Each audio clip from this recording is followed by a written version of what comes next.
We up and I'm feeling like a new me. Stacking new sets, some new E. NFTs, all of them you need. Back in my zone like 2-3. All time high, hit a new peak. Let's go. Homie, the Bulls is back. I said the Bulls is back. GM and welcome back to the channel. In this one, we're taking a look at the Ethereum ETF, which is poised to go live early next week on Tuesday. That will be the 23rd of July. So a lot of anticipation around this. A lot of people seemingly still have a negative sentiment in the market, which is pretty crazy.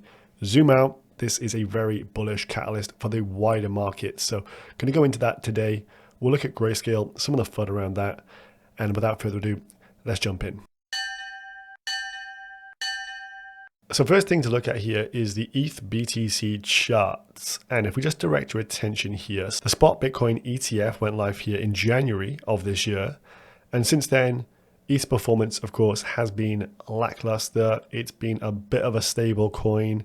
And a lot of people very frustrated with Ethereum more broadly. And as you can see from this line here, which I've labeled as second resistance, so this kind of macro range for ETH BTC, you would expect going into the coming events here that we wouldn't break below these June, July lows, somewhere around 5,100,000 sats per Ethereum. And we're currently at 5.277 mil. But generally this second resistance, I think, is going to be broken through with these inflows from the ETH ETF. So institutional demand, people just putting in a percentage of their monthly wage or weekly wage into this ETF is surely going to drive up price, and it should drive up this ratio between Bitcoin and Ethereum as we're looking at here. Whether or not we get to the third resistance, which was the kind of final boss of last cycle, you can see we peaked out just a little bit of a deviation above, but couldn't really tackle these previous highs set in the 2017-18 blow off top there.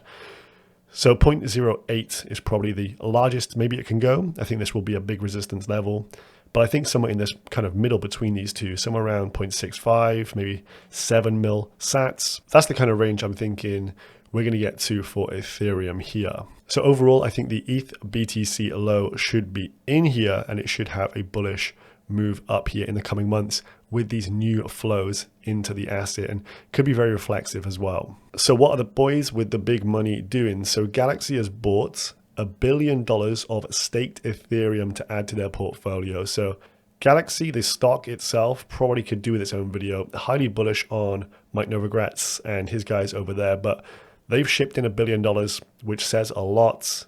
And, you know, obviously they'll be doing their risk management. They'll be thinking about where is price going to go from here.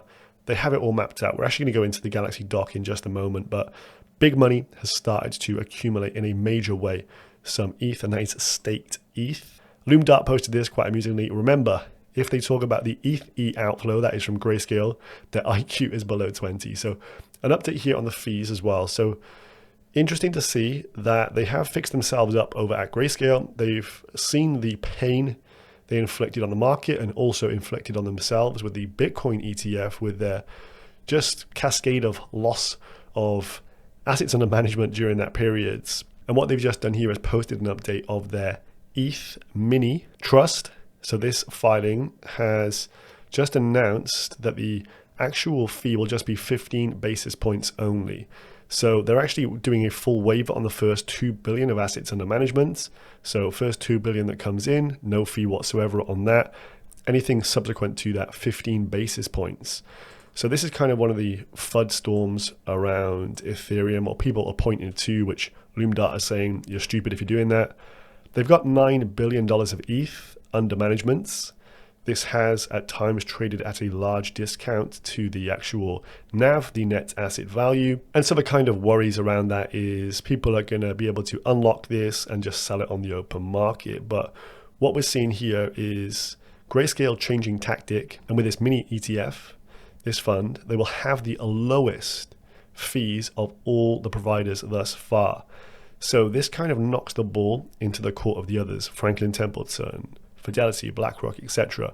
They've got higher fees, thus they will have to ramp up their marketing even more, because you would expect, if you just think of it in a very basic sense, if you're gonna buy an ETH ETF, I personally would go with the cheapest. And so we're gonna have some serious marketing competition between these guys here. So this is obviously going to be a kind of second order effect and will mean we don't get that big bleed from Grayscale that some people have been expecting. At the same time, the dynamics of Ethereum are pretty cool as well here, because what you can see is 126 mil worth of ETH was withdrawn this week. So we posted a low at the start of July. So this is the amount of total ETH on all exchanges, thus could easily be sold.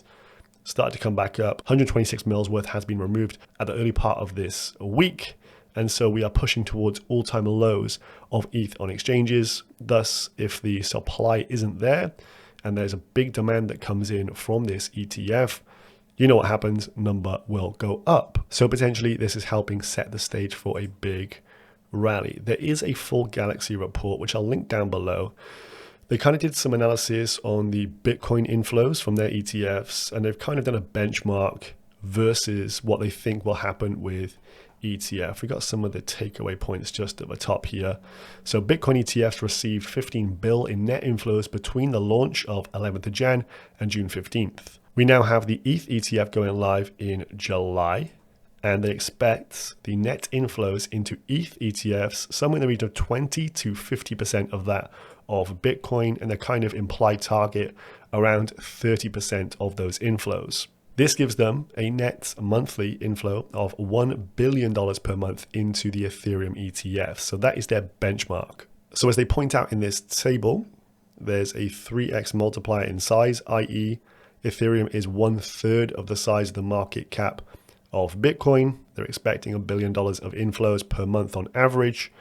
And so pretty much this denotes that they think the price impact could be greater for ETH overall. So bullish price trajectory for Ethereum. For those who have been looking for ETH beta, it has not been with the L2s. As you can see from the chart here, ETH is at the top. Gnosis, you got Manta, Metis, OP, ARB, a lot of them just massively underperforming. Some of these obviously a bit more closer, the likes of Gnosis, but ETH holding the asset itself, just normal ETH, has been the best play thus far, according to Thor's analysis here, which I thought was kind of interesting. Often in crypto, we just go too far out on the risk curve, looking for higher beta, and sometimes, as you can see here, it just doesn't actually pay to be further at the risk curve. Just holding the asset ETH itself thus far has been your best bet. Of course, this does exclude the likes of meme coins, which is a different story. If you're holding Pepe or Mog, you have significantly outperformed holding ETH. Then one of the final dynamics to think about is the amount of ETH actually used. Whereas with Bitcoin, a lot of people just hold it. They will sell it at a given price. But with ETH, it's used for staking. As you can see here, 28% of the ETH supply is currently staked. It's around 33 million tokens. And if you think about all the L2s, the bridges, smart contracts, a lot of ETH will be stuck in those.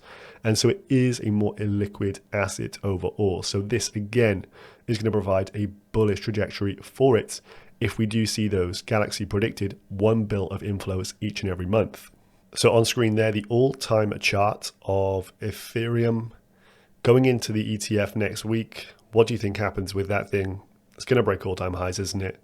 Whether that takes a few weeks, few months, it just looks inevitable with the tailwinds for crypto right now that this is going to go higher than it ever has before. So overall, I am highly bullish on the Ethereum ETF, not only for the fact it's going to be good for ETH and ETH price overall, but this is going to be a major catalyst for the crypto economy. A lot of people hold their wealth in ETH. If there is a wealth effect, this is good for a lot of things, DeFi protocols, etc. Their TVL goes up, revenues go up. People can start to lever up on their ETH and go out on the risk curve a little bit more. And it's going to mean a repricing for some of these other assets, the likes of Solana, which I think will reprice heavily. And as you can see, it has been outperforming ETH as of late. ETH to Sol chart looks very good as well.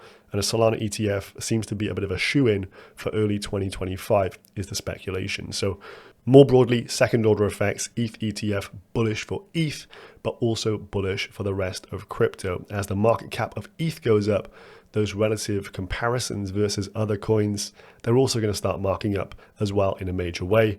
And this is the first altcoin that the institutional kind of players will be able to get their hands on. And I think once they get the taste for altcoins and some of the big gains that can be made, I think the rest is going to be history. So very bullish on the remainder of this bull market, expecting some really big things. I just don't think people are bullish enough at this moment. Anyway, hope you enjoyed this one. See you in the next one. Subscribe if you're new. Peace.